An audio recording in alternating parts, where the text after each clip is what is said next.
ವೀಕ್ಷಕರೇ, ಬಿಯರ್ ಆಯ್ತು, ಮೆಟ್ರೋ ಆಯ್ತು, ನೀರಾಯ್ತು, ಕರೆಂಟ್ ಆಯ್ತು, ಬೆಲೆ ಏರಿಕೆಗೆ ಮಿತಿಯೇ ಇಲ್ಲ. ಇದೀಗ ಹಾಲಿನ ದರ ಏರಿಕೆ ಆಗಿದೆ. ಜನಸಾಮಾನ್ಯರು ಕಾಫಿ, ಟೀ, ಹಾಲು, ಬೂಸ್ಟ್, ಹಾರ್ಲಿಕ್ಸ್ ಏನು ಕುಡಿಯಂಗಿಲ್ಲ. ಯಾಕಂದ್ರೆ ಅಷ್ಟರ ಮಟ್ಟಿಗೆ ಹಾಲಿನ ದರ ಏರಿಕೆ ಆಗಿದೆ. 4 ರೂಪಾಯಿ ಹಾಲಿನ ದರ ಪ್ರತಿ ಲೀಟರ್ಗೆ ಏರಿಕೆ ಆಗಿದೆ.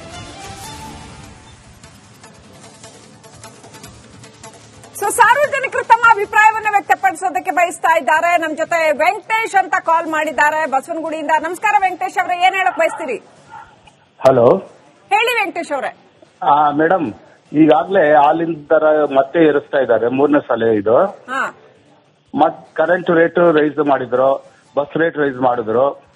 ಇದು ನೇರವಾಗಿ ಸರ್ಕಾರ ಮಾಡ್ತಾ ಇರೋ ಹಗಲು ದರೋಡೆ. ಜನರ ಜೋಬಿಗೆ ನೇರವಾಗಿ ಕೈ ಹಾಕ್ತಾ ಇದ್ದಾರೆ. ಜನರ ಜೋಬ್ಗೆ ನೇರವಾಗಿ ಕೈ ಹಾಕ್ತಾ ಇದ್ದಾರೆ. ಎಲ್ಲಾ ಬಿಟ್ಟಿ ಬಾಗಿಗಳನ್ನು ಸರಿತೂಗಿಸಲಾಗದೆ ಜನರಿಂದ ದರೋಡೆ ಮಾಡಕ್ ಹೋಗ್ತಾ ಇದ್ದಾರೆ.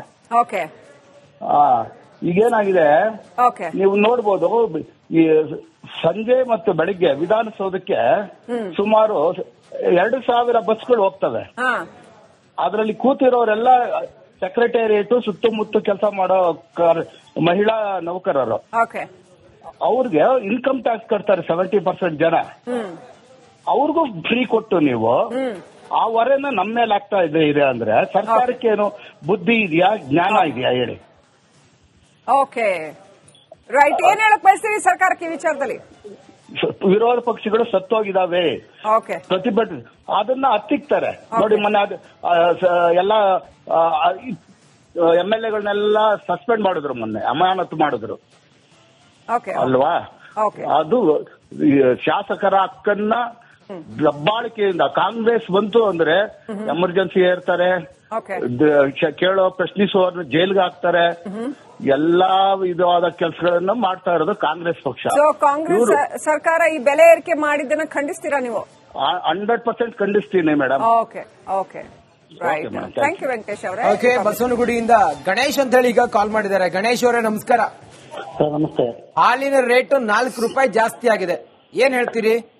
ಸರ್, ಇವರು ರೈತ ಸೇರ್ಕೊಂಡು ಜನಸಾಮಾನ್ಯ ಸೇರ್ಕೊಂಡು ಸರ್ಕಾರ ಅಧಿಕಾರಕ್ಕೆ ಬಂದು ಈಗ ರೈತರಿಗೆ ಈಗ ಎಲ್ಲಾ ತರದ ರೇಟ್ಗಳನ್ನ ಜಾಸ್ತಿ ಮಾಡಿ ಒಂದೊಂದೇ ಹೊರೆ ಆಗೋ ತರ ಮಾಡಿ ಒಂದೊಂದು ತಿಂಗಳಲ್ಲಿ ಒಂದೊಂದು 2-3 ವರ್ಷಗಳನ್ನ ಬೆಲೆಗಳು ಜಾಸ್ತಿ ಮಾಡ್ತಾ ಹೋದ್ರೆ ಜನಸಾಮಾನ್ಯ ಬದುಕು ಹೇಗಾಗತ್ತೆ ಸರ್? ಅಲ್ವಾ? ಈಗ ಪ್ರತಿನಿತ್ಯದ ನಮ್ಮ ಚಟುವಟಿಕೆಗಳಿಗೆ ಹಾಲ್ ಬೇಕೇ ಬೇಕು. ಇವರು 4 ರೂಪಾಯಿ ಸಡನ್ ಅಂತೇಳಿ ಜಾಸ್ತಿ ಮಾಡಿದ್ರೆ ಎಲ್ಲಿ ಹೋಗ್ಬೇಕು ನಾವು? ಅದೀಗ ನೇರವಾಗಿ ಮತ್ತೆ ಗ್ರಾಹಕರ ಮೇಲೆ ಪರಿಣಾಮ ಬೀರುತ್ತದೆ. ಈಗ ಟೀ, ಕಾಫಿ ಆಗಲಿ ಪ್ರತಿಯೊಂದರೆಲ್ಲ ರೇಟ್ ಜಾಸ್ತಿ ಆಗುತ್ತೆ. ಹೌದು. ಮತ್ತು ರೈತರಿಗೆ ಒಬ್ಬ ಹಾಲಾಕ್ ಎಲ್ಲರ ಮನೆಯಲ್ಲೂ ಹಸು ಸಾಕ್ಲಿಕ್ಕೆ ಆಗತ್ತಾ? ಆಗಲ್ಲ ಸರ್, ಆಗಲ್ಲ. ಮತ್ತೆ ಸರ್, ಈಗ ಒಬ್ಬ ರೈತ ಹೋಗಿ ಹಾಲಾಕ್ ಬಂದ ಯಾವ್ದೋ ಒಂದು ಹೋಟೆಲ್ಗೆ ಹೋಗಿ ಟೀ ಕುಡಿಲೇಬೇಕಲ್ವಾ ಸರ್? ಹೌದು ಹೌದು ಹೌದು. ಮತ್ತೆ ಅಲ್ಲಿ ಅವ್ರಿಗೆ ಕೂಡ ಪ್ರೋತ್ಸಾಹನ ಅವ್ರಿಗೆ ಕೊಡ್ತೀವಿ ಅಂತ ಹೇಳ್ತಿದ್ದಾರೆ. ಅದ್ರ ಬಗ್ಗೆ ಹೋಟೆಲ್ ಅಲ್ಲಿ ಟೀ ರೇಟ್ ಜಾಸ್ತಿ ಆದ್ರೂ, ಕಾಫಿ ರೇಟ್ ಜಾಸ್ತಿ ಆದ್ರೂ ನಮ್ಗೆ ತೊಂದ್ರೆ ಸರ್. ಅದು ಥ್ಯಾಂಕ್ ಯು ಗಣೇಶ್ ಅವರೇ, ರಿಪಬ್ಲಿಕ್ ಕನ್ನಡ ಜೊತೆ ತಾವು ಕಾಲ್ ಮಾಡಿ ಮಾತಾಡಿದ್ದಕ್ಕೆ. ಯಶವಂತಪುರದಿಂದ ಕಾಲರ್ ಇದ್ದಾರೆ ಗಜೇಂದ್ರ. ನಮಸ್ಕಾರ ಗಜೇಂದ್ರ ಅವರ, ಏನ್ ಹೇಳಕ್ ಬಯಸ್ತೀರಿ? ಹಾಲಿನ ದರ 4 ರೂಪಾಯಿ ಏರಿಕೆ ಆಗಿದೆ ಪ್ರತಿ ಲೀಟರ್ಗೆ. ನಮಸ್ಕಾರ. ಇವ್ರು 2 ಕಡೆಯಿಂದ ಲೂಟಿ ಮಾಡ್ತಾ ಇದ್ದಾರೆ. ಈಗ ರೈತರಿಂದ ಲೂಟಿ ಮಾಡ್ತಾರೆ, ಗ್ರಾಹಕರ ಕಡೆಯಿಂದ ಲೂಟಿ ಮಾಡ್ತಾ ಇದ್ದಾರೆ. ಇದೆಲ್ಲ ಗ್ಯಾರಂಟಿ ಎಫೆಕ್ಟ್. ಗ್ಯಾರಂಟಿ ಇವ್ರಿಗೆ ಮೊದಲು ಅಧಿಕಾರಕ್ಕೆ ಬರೋಕೆ ದುರಾಸೆಯಿಂದ ಇವ್ರು ಕೊಟ್ಟಿರೋ ಗ್ಯಾರಂಟಿ ಇದು. ಓಟ್ ಹಾಕಿದ್ರೆ ಸಾಕು ಜನಕ್ಕೆ ಪಾಪ ಮುಗ್ಧ ಮಾಡ್ಬಿಟ್ರಿ ಇವ್ರು. ಈ ಸರ್ಕಾರ ಆದಷ್ಟು ಬೇಗ ತೊಲಗಬೇಕು ಇವ್ರು. ಈ 3 ಸತಿ ಆಯ್ತು ಇವ್ರು ಬಂದು, ಇನ್ನೂ 2 ವರ್ಷ ಆಗಿಲ್ಲ. 3 ಸತಿ ಹಾಲಿನ ದರ ಏರಿಕೆ ಆಯ್ತು. ಇವ್ರು ಯಾವ್ದು ಬಿಟ್ಟಿದೆ? ಹಾಲು ಆಯ್ತು, ಆಲ್ಕೋಹಾಲಿಂದ ಅವ್ರು ಪ್ರತಿಯೊಂದು ಆಗೋಯ್ತು, ಯಾವ್ದು ಬಿಟ್ಟಿಲ್ಲ ಇವರು. ಗಾಳಿ ಒಂದೇ ನಮ್ಸ್ತಾ ಇರೋದು ಈಗ ಫ್ರೀ ಆಗಿ. ಎಲ್ಲ ಹಾಳು ಮಾಡಿದ್ದಾರೆ ಇವರು. ಥ್ಯಾಂಕ್ ಯು ಗಜೇಂದ್ರ ಅವರೇ. ಮೈಸೂರಿನಿಂದ ಲೋಕೇಶ್ ಅಂತ ಹೇಳಿ ಕಾಲ್ ಮಾಡಿದ್ದಾರೆ. ಲೋಕೇಶ್ ಅವರೇ ನಮಸ್ಕಾರ. ಹಾಲಿನ ದರ ಏರಿಕೆ ಆಗಿದೆ, ಏನ್ ಹೇಳ್ತೀರಿ? ಇದೆಷ್ಟು ನಮಗೆ ತಾಪತ್ರೆ ಆಗ್ಬೋದು ಅಂತ ಮುಂದೆ ಇದು ಗ್ರಾಹಕರಿಗೆ ತಾಪತ್ರ ಆಯ್ತದೆ ಮೇಡಮ್. ಮತ್ತೆ ನಮ್ಗೆ ರೈತರಿಗೆ ಏನೂ ಸಿಗ್ತಾ ಇಲ್ಲ ಮೇಡಮ್. ಬರೀ ಈಗ ಲೀಟರ್ಗೆ 31 ರೂಪಾಯಿ ಮಾತ್ರ ಕೊಡ್ತಾ ಇರೋದು ನಮ್ಗೆ. ಕರೆಕ್ಟ್. ನಮ್ಗೆ ರೈತರುಗಳಿಗೆ ಸರ್ 31 ರೂಪಾಯಿ ಮಾತ್ರ ಕೊಡ್ತಾ ಇರೋದು ನಮ್ಗೆ. ಒಂದ್ 2-3 ತಿಂಗಳಿಂದ ಇದು ಬೋನಸ್ ಬರ್ತಾ ಇಲ್ಲ ನಮ್ಗೆ. ಇದು ಯಡಿಯೂರಪ್ಪನ 5 ರೂಪಾಯಿ ಬೋನಸ್ ಮಾಡಿದ್ರು. ಈಗ ಈ ಸಮಯಕ್ಕೆ ಲೋಕೇಶ್ ಅವರೇ ಹಾಲಿನ ದರ ಏರಿಕೆ ಮಾಡ್ಬೇಕಿತ್ತ? ಏನಾಗಿದೆ ಹಂಗಾದ್ರೆ? ಇಲ್ಲ ಸರ್, ಈ ಸಮಯಕ್ಕೆ ಹಾಲಿನ ದರ ಏನ್ ಮಾಡ್ಬೇಕಾಗಿರ್ಲಿಲ್ಲ ಸರ್. ಈಗ ನಮ್ಮಲ್ಲೇ ಬೇಕಾದಷ್ಟು ಹಾಲು ತಿರ್ಗಾ ಇದು ಡಿಗ್ರಿ ಇಲ್ಲ ಅಂದ್ಬಿಟ್ಟು ವಾಪಸ್ ಕಳಿಸ್ತಾ ಇದಾರೆ ಮೇಡಮ್ ನಮ್ಗೆ ಹಾಲು. ಅಲ್ಲ ಕೇಳಿ ಲೋಕೇಶ್, ಕೇಳಿ ಅವ್ರಿಗೆ ಪರ್ ಲೀಟರ್ ಹಾಲಿಗೆ ಎಷ್ಟು ರೂಪಾಯಿ ಸಿಗುತ್ತೆ ಅಂತ. ನಿಮ್ಗೆ ಎಷ್ಟು ಸಿಗುತ್ತೆ ಪರ್ ಲೀಟರ್ ಹಾಲಿಗೆ ಡೈರಿಯಲ್ಲಿ? 31 ರೂಪಾಯಿ ಸಿಗ್ತದೆ ಮೇಡಮ್ ಅಷ್ಟೇ ನಮ್ಗೆ. ನೋಡಿ 31 ರೂಪಾಯಿಗೆ ನೀವು ಡೈರಿ ಕೊಡ್ತೀರಿ. ನಾವು ಅದೇ ಅರ್ಧ ಲೀಟರ್ ಹಾಲು ತಗೊಳ್ಳೋದಾದ್ರೆ 44 ರೂಪಾಯಿ ಆ ನೀಲಿ ಪ್ಯಾಕೆಟ್ ಹಾಲು ಇದೆಯಲ್ಲ ಅದ್ 48 ರೂಪಾಯಿ ಕೊಡ್ಬೇಕು. ಈಗ 4 ರೂಪಾಯಿ ಜಾಸ್ತಿ ಆಗಿದೆ ಅಲ್ಲ, ನಿಮಗ್ ಸಿಗುತ್ತೆ ಅಂತ ಅನ್ಸುತ್ತಾ 4 ರೂಪಾಯಿ ಜಾಸ್ತಿ ಆಗಿರೋದು? ಅದೇನು ಹೇಳ್ತಾ ಇಲ್ಲ ಮೇಡಮ್. ಪರವಾಗಿಲ್ಲ ಮೇಡಮ್. ಕರೆಕ್ಟ್ ಹೇಳಲ್ಲ, ರೈತರಿಗೆ ಏನೂ ಸಿಗಲ್ಲ, ಚೊಂಬು ಬಿಟ್ರೆ ಏನೂ ಸಿಗಲ್ಲ, ಹಂಗಾಗಿದೆ ಪರಿಸ್ಥಿತಿ ಅಲ್ವಾ? ಈಗ ನಾವು ಒಂದು ಪೀಡ್ಸ್ ಮೂಟೆ ಮೇಡಮ್ 1300 ರೂಪಾಯಿ ಮೇಡಮ್. ಒಂದ್ ಲೀಟರ್ ಹಾಲು ಕರಿಬೇಕು ಅಂದ್ರೆ 3 ಲೀಟರ್ ಪೀಡ್ಸ್ ಹಾಕ್ಬೇಕು ಅದಕ್ಕೆ ಅಲ್ವಾ? ಹಾ, ಯಾಕೆ ಜಾಸ್ತಿ ಮಾಡಿರ್ಬೋದು ಲೋಕೇಶ್ ಅವರೇ? ಯಾಕೆ ಮಾಡಿರ್ಬೋದು? ಅದು ಅವ್ರು ಹೇಳ್ಬೇಕಲ್ಲ ಮೇಡಮ್, ಸರ್ಕಾರದವ್ರು ಇತ್ತೀಚೆಗೋಸ್ಕರ ಜಾಸ್ತಿ ಮಾಡ್ತಾ ಇದ್ದೀವಿ ಅಂತ. ರೈಟ್. ಓಕೆ, ಸಾಕಷ್ಟು ಕರೆಗಳು ಬರ್ತಾ ಇದೆ, ಸಿಕ್ಕಾಪಟ್ಟೆ ಜನ ಕಾಲ್ ಮಾಡ್ತಾ ಇದಾರೆ. ದಾವಣಗೆರೆಯಿಂದ ಮುರಳಿ ಅಂತಿದ್ದಾರೆ. ಕ್ವಿಕ್ಲಿ ಮುರಳಿ ಅವರೇ, ಏನ್ ಹೇಳಕ್ ಬಯಸ್ತೀರಿ ಸರ್ಕಾರಕ್ಕೆ?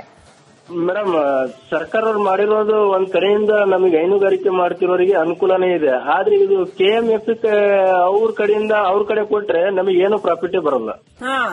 ಮತ್ ಇನ್ನೊಂದು ಅವರು ಅಲ್ಲಿಂದ ಹೆಚ್ಚಳ ಮಾಡಿದಾರೆ ಅಂದ್ರೆ ಇಲ್ಲಿ KMF ಕಡೆಯಿಂದ ನಮಗೆ 1 ರೂಪಾಯಿ ಹಾಕ್ತಾರೆ, ಅಲ್ಲಿಗೆ ಕೆಜಿಗೆ 3 ರೂಪಾಯಿ ಜಾಸ್ತಿ ಫುಡ್ ಮಾಡ್ತಾರೆ.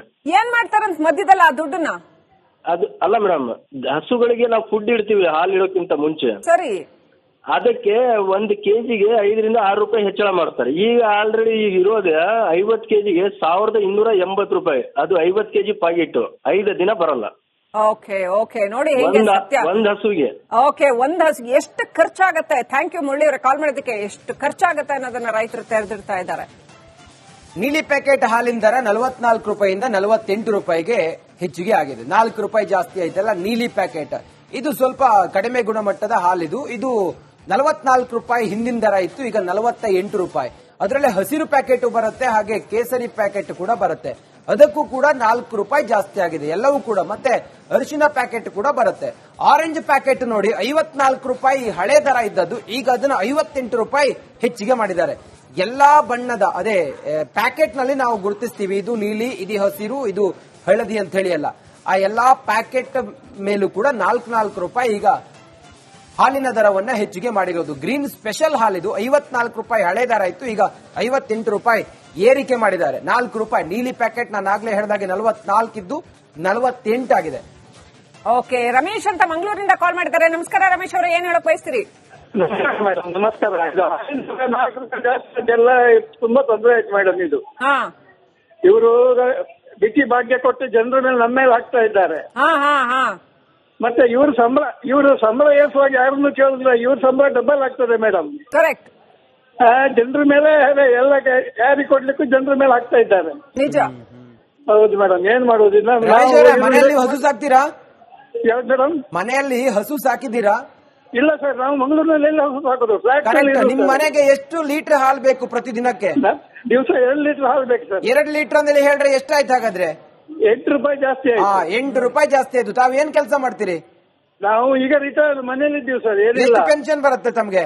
ಪೆನ್ಷನ್ ಇಲ್ಲ ಸರ್, ನಾವು ಬಿಸ್ನೆಸ್ ಮಾಡ್ಕೊಂಡಿದ್ದದ್ದು, ಸ್ವಲ್ಪ ಏನೋ ಬರೋದಕ್ಕೆ ಜಾಗ್ರತೆ ಮಾಡಿದ್ದೇವೆ ಅಷ್ಟೇ. ಬಹಳ ಕಷ್ಟ ನೋಡಿ, ಇಂತ ಲಕ್ಷಾಂತರ ಜನ, ಕೋಟ್ಯಾಂತರ ಜನ. ಹೌದು, ಇವ್ರು ಮಾತ್ರ ಏನಿದು ಮಾಡುದಿಲ್ಲ. ಕರೆಕ್ಟ್. ಥ್ಯಾಂಕ್ ಯು ರಮೇಶ್ ಅವರೇ ನಮ್ಮ ಜೊತೆ ಮಾತಾಡಿದ್ದಕ್ಕೆ. ಬೆಂಗಳೂರಿನಿಂದ ರಂಗಣ್ಣ ಅಂತ ಕಾಲ್ ಮಾಡಿದ್ದಾರೆ. ನಮಸ್ಕಾರ ರಂಗಣ್ಣ ಅವರೇ, ಏನ್ ಹೇಳಕ್ ಬಯಸ್ತೀರಿ? 4 ರೂಪಾಯಿ ಪರ್ ಲೀಟರ್ ಜಾಸ್ತಿ ಆಗಿದೆ ಹಾಲು. ಮೇಡಮ್ ನಮಸ್ತೆ. ಇದು ಕಾಂಗ್ರೆಸ್ ಸರ್ಕಾರ ಬಂದ ಮೇಲೆ ಕರ್ನಾಟಕದಲ್ಲಿ ಬಟ್ಟೆ ಬಿಚ್ತಾ ಇಲ್ಲ ಇವರು, ಚರ್ಮ ಸುಲಿತಾ ಇದ್ದಾರೆ. ನಾನು ಹೇಳೋದು, ಬೆಂಗಳೂರಿನಲ್ಲಿ ಇವಾಗ ಇರುವಂತ ಕಾರ್ಯಕರ್ತರುಗಳಿಗಾಗ್ಲಿ ಮತ್ತೊಬ್ಬರಿಗಾಗ್ಲಿ ಸಾಮಾಜಿಕರಿಗಾಗ್ಲಿ ಈಗ ಯಾರಿಗೂ ಹೊರೆ ಇಲ್ಲ. ಏನೋ ಸಂಪಾದನೆ ಮಾಡ್ಕೊತೀವಿ, ಮಾಡ್ಕೊಂಡ್ಬಿಡ್ತಾರೆ. ಆದ್ರೆ ಹಳ್ಳಿ ಜನಗಳಿಗೆ, ಈಗ ರೈತರಿಗೆ ಏನ್ ಅನುಕೂಲ ಮಾಡ್ಕೊಡ್ತಾ ಇದ್ರು ಕಾಂಗ್ರೆಸ್ ಬಂದ್ಮೇಲೆ? ದಬ್ಬಾಳಿಕೆ ಜಾಸ್ತಿ. ಈಗ ಸರ್ 4 ರೂಪಾಯಿ ಜಾಸ್ತಿ ಆಗಿರೋದ್ರಿಂದ ಕಾಫಿ ಟೀ ರೇಟ್ ಜಾಸ್ತಿ ಆಯ್ತು. ಜನಸಾಮಾನ್ಯರು ಕಾಫಿ ಟೀ ಕುಡಿಯಂಗೆ ಇಲ್ಲ. ಮೇಡಮ್ ಕಾಫಿ ಟೀ ಪ್ರಶ್ನೆ ಬಿಡಿ ಮೇಡಮ್, ಎಣ್ಣೆ ಮೇಲೆ 100 ರೂಪಾಯಿ ಜಾಸ್ತಿ ಆದ್ರೂ ಜನ ಕುಡಿತಾರೆ. ಆದ್ರೆ ಹಾಲು ಕೊಡೋ ಹಸುಗೆ ಇವರು 4 ರೂಪಾಯಿ ಜಾಸ್ತಿ ಮಾಡ್ತಾ ಇದಾರಲ್ಲ, ಹಾಲು ಕಡಿತಾ ಇದಾರಲ್ಲ, ಹಾಲು ಕೊಡೋ ಹಸುನ ಕಡಿತಾ ಇದಾರಲ್ಲ, ಅವ್ರಿಗೆ ಏನ್ ಮಾಡ್ತಾ ಇದಾರೆ? ಏನು ಸಿಗ್ತಾ ಇಲ್ಲ ಅವ್ರಿಗೆ, ಏನು ಸಿಗ್ತಾ ಇಲ್ಲ, ರೈತರಿಗೂ ಏನು ಸಿಗ್ತಾ ಇಲ್ಲ. ಈ ಕಾಂಗ್ರೆಸ್ ಸರ್ಕಾರ ಬಂದ್ರೆ ಇದೆ ಇವರು ಬರೀ ಗ್ಯಾರಂಟಿ ಯೋಜನೆಗಳಿಗೆ ದುಡ್ಡು ಹಂಚೋದ್ರಲ್ಲೇ ಎಲ್ಲಾ ನಿಗಮಗಳಿಂದ ದುಡ್ಡೆಲ್ಲ ತಗೊಂಡ್ಬಿಟ್ಟು ಜನತೆಗೆ ಮೋಸ ಮಾಡ್ತಾ ಇದ್ದಾರೆ. ನಮ್ ಜನ ಎಚ್ಚೆತ್ಕೋಬೇಕು. ಚುನಾವಣೆ ಸಂದರ್ಭದಲ್ಲಿ ದುಡ್ಡು ಕೊಡೋದು 2,000 1,000 ಕೊಟ್ಟು ಓಟ್ ಹಾಕ್ಸ್ಕೊಳ್ಳೋದು, ಆಮೇಲೆ ಸುಲಿಗೆ ಮಾಡೋದು, ಇದು ಬಹಳ ಅನ್ಯಾಯ ಮೇಡಮ್. ಇದು ಕಾಂಗ್ರೆಸ್ ಸರ್ಕಾರ ಬಂದ್ಮೇಲೆ ಜನ ಬಹಳ ನರಳ್ತಾ ಇದ್ದಾರೆ. ರೈಟ್, ಥ್ಯಾಂಕ್ ಯು ರಂಗಣ್ಣ ಅವರೇ, ರಿಪಬ್ಲಿಕನ್ ಅಂತೊಂದಿಗೆ ಮಾತನಾಡಿದಕ್ಕೆ. ನೋಡ್ತಾ ಇದೀವಿ ನಾವು ಎಷ್ಟೊಂದು ಪಾಪ. ರಂಜಿತ್ ಏನ್ ಗೊತ್ತಾ, 58 ರೂಪಾಯಿ 1 ಲೀಟರ್ ಆಗ್ಬಿಟ್ರೆ 2 ಮಕ್ಳು ಇರೋ ಒಂದು ಪುಟ್ಟ ಫ್ಯಾಮಿಲಿ ಅಂತ ಇಟ್ಕೊಳ್ಳಿ, ಅವ್ರಿಗೆ ಒಂದು 10,000 12,000 ತಿಂಗಳಿಗೆ ದುಡಿಯೋರಾದ್ರೆ ದಿನಕ್ಕೆ 58-60 ರೂಪಾಯಿ ಬರೀ ಹಾಲಿಗೆ ಕೊಡ್ಬೇಕು ಅಂದ್ರೆ ಮಕ್ಕಳು ಹಾಲು ಕುಡಿತಾವೆ ಪಾಪ. ಮಕ್ಕಳು ಕುಡಿಯುವ ಹಾಲಿನ ದರವನ್ನ ನೀವು ಇಷ್ಟು ಜಾಸ್ತಿ ಮಾಡ್ತೀರಿ ಅಂತಂದ್ರೆ ಅಕ್ಕಿ, ಗೋಧಿ, ರಾಗಿ, ಎಣ್ಣೆ ಇದಕ್ಕೆಲ್ಲ ಹೆಂಗ್ ಮತ್ತೆ ಕತೆ? ಹಾಲಿಗೆ 1 ಲೀಟರ್ ಹಾಲು ತಗೊಂಡು 4 ರೂಪಾಯಿ ಜಾಸ್ತಿ ಆದ್ರೆ ಇನ್ನು ಬೇರೆ ವಸ್ತುಗಳ ದಿನನಿತ್ಯದ ವಸ್ತುಗಳನ್ನ ಖರೀದಿ ಮಾಡೋದು ಹೇಗೆ? ಬೇಳೆಗೆ ಎಷ್ಟಾಗಿದೆ, ಬೆಳ್ಳುಳ್ಳಿಗೆ ಎಷ್ಟಾಗಿದೆ, ಸಾಂಬಾರಿಗೆ ಎಷ್ಟಾಗಿದೆ? ಕರೆಕ್ಟ್. ಹಿಂಗಾದ್ರೆ ಬಹಳ ಕಷ್ಟ ಜೀವನ ನಡೆಸೋದು. ಬರೋದು ಅಷ್ಟೇ ಸಂಬಳ, ಆದ್ರೆ ರೇಟ್ ಮಾತ್ರ ಒಂದಕ್ಕೆ ಒಂದು ಜಾಸ್ತಿ ಆಗಿರೋದು, ಇದು ಬಹಳ ತಾಪತ್ರೆ ಆಗಿದೆ. ತರಕಾರಿ ನೀವು ಒಂದು ಈರುಳ್ಳಿ, ಟೊಮ್ಯಾಟೊ, ತೆಂಗಿನಕಾಯಿಯಿಂದ ಹಿಡಿದು 60 ರೂಪಾಯಿ ತೆಂಗಿನಕಾಯಿ, 60 ರೂಪಾಯಿ ತೆಂಗಿನಕಾಯಿ ಕೊಟ್ಟು ನಾವು ಜೀವನ ಮಾಡಕ್ಕಾಗತ್ತಾ? 60 ರೂಪಾಯಿ ಎಲ್ಲ ಮೇಡಮ್, 80 ರೂಪಾಯಿ ದೊಡ್ಡದಕ್ಕೆ. ಅಷ್ಟರ ಮಟ್ಟಿಗೆ ಮಿನಿಮಮ್ ನೀವು 100 ರೂಪಾಯಿ ತಗೊಂಡ್ ಹೋದ್ರೆ ನೀವು 100 ರೂಪಾಯಿ ಏನು ತರಕಾಗಲ್ಲ ಅಂತ ಒಂದ್ ಸಣ್ಣ ಪುಟ್ಟ ಪಾಪ ಬಡವರು ಅಥವಾ ಕೆಳ ಮಧ್ಯಮ ವರ್ಗದವ್ರು ನಾವು ಹೇಗ್ ಬದುಕಬೇಕು? ಬಹುಶಃ ಇಷ್ಟು ಎಲ್ಲಾ ವಸ್ತುಗಳ ದರ ಏರಿಕೆ ಆಗಿರೋದು ಬಹುಶಃ ಇದೇ ಮೊದಲು ಅಂತ ಅನ್ಸುತ್ತೆ. ತೆಂಗಿನಕಾಯಿಗೆ ಇಲ್ಲಿವರೆಗೂ ಕೂಡ 80 ರೂಪಾಯಿ ಬಂದಿದ್ದೇ ಇಲ್ಲ. ಹೌದು. ಹಾಗೆ ಹಾಲಿನ ದರ 58 ರೂಪಾಯಿ ಅಂತ ಹೇಳಿದ್ರೆ ಹೆಂಗೆ ಅಂತ. ರೈಟ್. ಬೆಂಗಳೂರಿನಿಂದ ಲೋಕೇಶ್ ಕಾಲ್ ಮಾಡಿದ್ದಾರೆ. ನಮಸ್ಕಾರ ಲೋಕೇಶ್ ಅವರೇ, ಏನ್ ಹೇಳಕ್ ಬಯಸ್ತೀರಿ? ಪರ್ ಲೀಟರ್ 4 ರೂಪಾಯಿ ಏರಿಕೆ ಹಾಲು.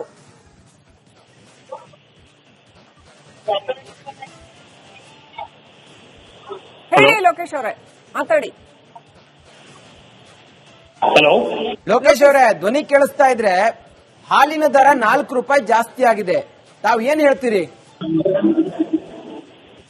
ಸರ್, ಇದು ಈಗ ಮೊದಲೇ ಸರ್ಕಾರ ಒಂದು ಬಿಲ್ಲು ಏರಿಕೆ ಮಾಡುತ್ತೆ ಅನ್ನೋಷ್ಟರಲ್ಲಿ ಒಂದು ಕೊಡುತ್ತೆ, ಇನ್ನೊಂದು ಕಿತ್ಕೊಳ್ಳುತ್ತೆ ಅನ್ನೋ ಸೂತ್ರ ಅನುಸರಿಸುತ್ತೆ ಅನ್ಸುತ್ತೆ. ಯಾಕಂದ್ರೆ ಒಂದದ್ರಲ್ಲಿ ಕೊಡುತ್ತೆ, ಮತ್ತೊಂದ್ರಲ್ಲಿ ಕಿತ್ಕೊಳ್ಳುತ್ತೆ. ಆದ್ರೆ ದೈನಂದಿನ ದಿನಬಳಕೆಯಲ್ಲಿ ಇರುವಂತದ್ದು ಇದು ಹಾಲು. ಪ್ರತಿನಿತ್ಯ ಮಕ್ಕಳಿಗಾಗಿರ್ಬೋದು ಎಲ್ಲದಕ್ಕೂ ಬೇಕಿರುವಂತದ್ದು. ಅಂತದನ್ನ ರೇಟ್ ಜಾಸ್ತಿ ಮಾಡುವಂತದ್ದಿಲ್ಲ, ಇದು ನಿಜವಾಗ್ಲೂ ಬರೆ ಅಂತಾನೆ ಹೇಳ್ಬೋದು. ಕೊಡೋದು ಯಾಕೆ ಮತ್ತೆ ಕಿತ್ಕೊಳ್ಳೋದು ಯಾಕೆ? ಅದೇ ಸರ್, ಇದು ಲಾಭ ಅಟ್ಲೀಸ್ಟ್ ಈ ಹೈನುಗಾರಿಕೆ ವಿಚಾರದಲ್ಲಿ ಅಂತವ್ರಿಗೆ ಏನಾದ್ರೂ ಇದ್ರ ಲಾಭ ಸಿಗುತ್ತಂದ್ರೆ ಕೊಡಬಹುದು, ಅಥವಾ ಏನೋ ಇರ್ಲಿ ಅಂತಾನೋ ಸುಮ್ಮನಾಗ್ಬೋದು. ಅದು ಇದು ಯಾವ್ದೋ ಮಧ್ಯವರ್ತಿಗಳ ಕೈ ಸೇರುವಂತ ಒಂದು ಉದ್ದೇಶದಿಂದ ಈ ರೇಟ್ ಮಾಡಿರುವಂತದ್ದು ಸರ್. ರೇಟ್ ಜಾಸ್ತಿ ಆಯ್ತಲ್ಲ ಲೋಕೇಶ್ ಅವರೇ, ಯಾವ ವರ್ಗದ ಜನರಿಗೆ ಇದು ಬಿಸಿ ಆಗ್ಬಹುದು ಅಂತ? ಇದು ಸರ್ ನೇರವಾಗಿ ಮಧ್ಯಮ ವರ್ಗದವ್ರಿಗೆ ಏಟ್ ಬೀಳುತ್ತೆ ಸರ್. ಯಾಕಂದ್ರೆ ಈ ಮಧ್ಯಮ ವರ್ಗದವರು ಹಾಲು ಅಂದ್ರೇನೆ ಈ ತುಂಬಾ ಒಂದಿಷ್ಟು ಹಾಲಿನ ವಿಚಾರದಲ್ಲಿ ಆಗಿರ್ಬೋದು, ಹೋಟೆಲ್ ಅಂತವ್ರಿಗೆಲ್ಲ ಏಟ್ ಬೀಳುತ್ತಂದ್ರೆ ಅವ್ರು ಆಟೋಮೆಟಿಕ್ಲಿ ತಮ್ಮದೇನಿದೆ ಒಂದು ಹೋಟೆಲ್ ಬಿಲ್ಗಳನ್ನ ಜಾಸ್ತಿ ಮಾಡ್ಬಿಡ್ತಾರೆ. ಆದ್ರೆ ಇನ್ನು ಈ ಗೃಹ ಬಳಕೆಗೆ ಬಳಸಂತ ಒಬ್ಬ ಮಧ್ಯಮ ವರ್ಗದವ್ರಿಗೆ ಮಾತ್ರ ನೇರವಾಗಿ ಇದ್ರದ್ದು ಹೊರತ ಬೀಳುತ್ತೆ ಸರ್, ಈ ಬೆಲೆ ಏಟ್ ಬೀಳುತ್ತೆ ಸರ್. ರೇಟ್ ಜಾಸ್ತಿ ಏನೋ ಮಾಡಿದ್ರು ನಾವು ಕೊಟ್ಟ ಹಣ 4 ರೂಪಾಯಿ ಕೊಡ್ತೀವಲ್ಲ, ರೈತರಿಗೆ ಹೋಗುತ್ತಾ ಕೇಳಿದ್ರೆ ರೈತರಿಗೆ ಇವರು ಕೊಡೋದು 31 ರೂಪಾಯಿ ಮಾತ್ರ 1 ಲೀಟರ್ಗೆ ಅಲ್ವಾ? ಬೇಕಿತ್ತ ಗ್ಯಾರಂಟಿಯಲ್ಲಿ ಫ್ರೀ ಎಲ್ಲ ಕೊಟ್ಟು ಹೀಗೆಲ್ಲ ಒಂದೊಂದೇ ವಸ್ತುಗಳ ಬೆಲೆ ಜಾಸ್ತಿ ಮಾಡಿ ನಮ್ಗೆ ಜೇಬಿ ಕಪ್ಪಿ ಹಾಕೋದು ಬೇಕಿತ್ತ ಇದಲ್ಲ ಸರ್ಕಾರಕ್ಕೆ? ಅದೇ ಸರ್, ಸರ್ಕಾರ ಏನಂದ್ರೆ ಒಂದನ್ನ ಕೊಟ್ಟು ಇನ್ನೊಂದನ್ನ ಕಿತ್ಕೊಳ್ಳೋ ಕೆಲಸಕ್ಕೆ ಮುಂದಾಗಿರುವಂತದ್ದು. ಇದು ಬಹುಶಃ ಲೋಕೇಶ್ ಅವರೇ, ಒಂದನ್ನು ಕೊಟ್ಟು ಇನ್ನೊಂದನ್ನು ಕಿತ್ಕೊಳ್ಳೋದಲ್ಲ, ಒಂದನ್ನು ಕೊಟ್ಟು 11 ಕಿತ್ಕೊತಾ ಇದಾರೆ ಇವರು. ಹೌದೌದು, ಅದೇ ತರ ಇದೆ ಮೇಡಮ್. ಈಗ ಹೆಂಗಂದ್ರೆ ಒಂದು ಸರ್ಕಾರ ಕೊಡುತ್ತೆ ಅನ್ನೋದು ಒಂದು ಕಡೆ ಆದ್ರೆ ಕಿತ್ಕೊಳ್ಳೋದೇ ತುಂಬಾ ಆಗ್ತಿದೆ. ಈಗ ಎಲ್ಲದರಲ್ಲೂ ಟಿಕೆಟ್ ದರ ಜಾಸ್ತಿ ಮಾಡಿದ್ರು, ಈಗ ಹಾಲಿನ ದರನು ಜಾಸ್ತಿ ಮಾಡ್ತಿದ್ರೆ, ಮತ್ತೆ ವಿದ್ಯುತ್ ಅದ್ರಲ್ಲಿ ಏನೋ ಕೊಡ್ತೀವಿ ಅಂತಾರೆ, ಅದ್ರಲ್ಲೂ ಕೂಡ ಅದೇ ಕಿತ್ಕೊಳ್ಳೋ ಕೆಲಸಕ್ಕೆ ಮುಂದಾಗ್ತಿರುವಂತ ಸರ್ಕಾರ. ಒಂದು ಹಣವನ್ನ ಸರಿದೂಗಿಸೋ ಕೆಲಸಕ್ಕೆ ಈ ರೀತಿ ಒಂದು ಎಲ್ಲವನ್ನ ಬೆಲೆ ಏರಿಕೆ ಅಸ್ತ್ರವನ್ನ ಸಾಮಾನ್ಯ ಮಧ್ಯಮ ವರ್ಗದವ್ರ ಮೇಲೆ ಪ್ರಯೋಗ ಮಾಡ್ತಿರುವಂತದ್ದು ಖಂಡನೀಯ ಮೇಡಮ್. ಲೋಕೇಶ್ ಅವರೇ, ತಾವು ಏನ್ ಹೇಳ್ತೀರಿ ಸರ್ಕಾರಕ್ಕೆ? ಒಬ್ಬ ಮಧ್ಯಮ ವರ್ಗದವರಾಗಿ ಸರ್ಕಾರಕ್ಕೆ ತಾವು ಏನ್ ಹೇಳ್ತೀರಿ?